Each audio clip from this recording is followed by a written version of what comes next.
நாங்க இந்த பாம்பை நேத்துல இருந்து அடிச்சுன்னுக்குறோம். இது திமிரு. இந்த மரத்தை விட்டு நவர மருந்து நாங்க அடிச்சு அடி.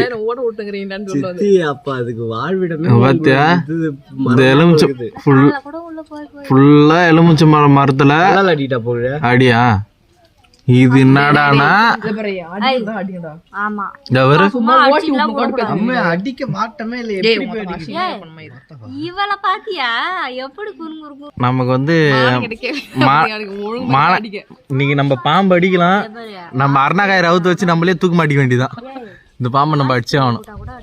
நீ ஒரு அருவி ஏன் கருவி நவருது. அந்த பாட்டு புரியுது போல இருக்கு. பின்ன அடிக்க போறியா இல்லையா? கோடி கொத்தனார் அது எட்டுக்கு வரட்டும் போட்டுடலாம். கழுத்து தூக்கி வந்து கொத்தனா ஒண்ணு முடிஞ்சிடும். ஒண்ணு தாம ஆடுது ரெடி.